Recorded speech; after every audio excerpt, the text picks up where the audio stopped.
Hello, the interweb. This is a quick video to show you how to change the crankshaft sensor in a Porsche Cayenne. I have a 2008 Porsche Cayenne S, the 955 model. The first thing you're going to need to do is remove the trim from the bottom of the engine so you can get to the crankshaft sensor. This is tedious work. Just start from the front, move back. There are 3 pieces of trim. When you get the final one off, you'll be able to get up into the engine and see the components. It's basically a wire that plugs one end into the wiring harness, and you can see that I have it highlighted here, and it's very deep and difficult to get to. And then here's the easy part, the actual crankshaft sensor, which is on the bell housing connected to the engine. I was not able to get to it from the bottom, even though you can see it and it's tantalizing. I had to get to it from the top, and you can see here it is just behind the engine block, behind the intake manifold, peeking out just around the corner, and it's a very awkward spot. It's hard to get tools into there. Some people have actually had to take the intake manifold off. I managed to get it out without that, but it was a pain, and it did take about an hour and a good amount of frustration. So I basically worked out in this corner and used some tools to get things out. There's 2 pieces. There's a cap that it plugs into, and then there's actually like a holder for the head of the cable.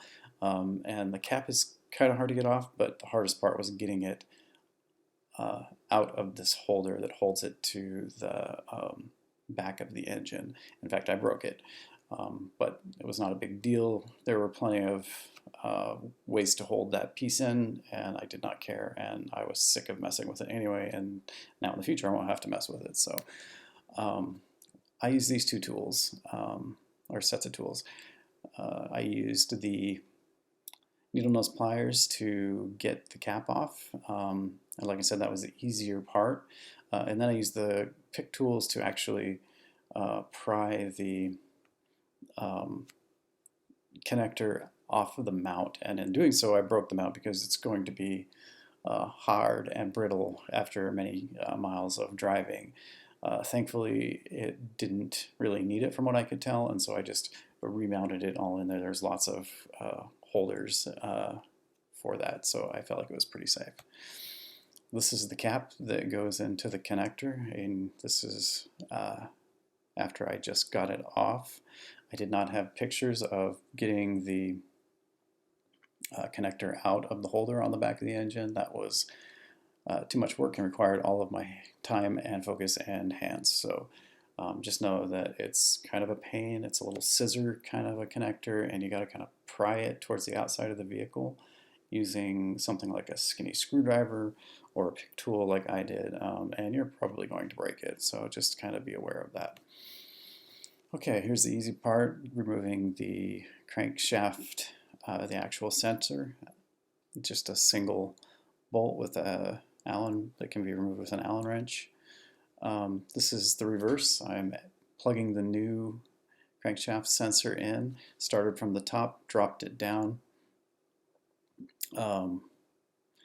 and then here it is at the end, you can see, and I have arrows highlighting all of the little places that the wire is mounted and held in place. So I did not care that I broke and no longer could use the frustrating engine mount. So the connector's hanging free, but it's a nice solid connection.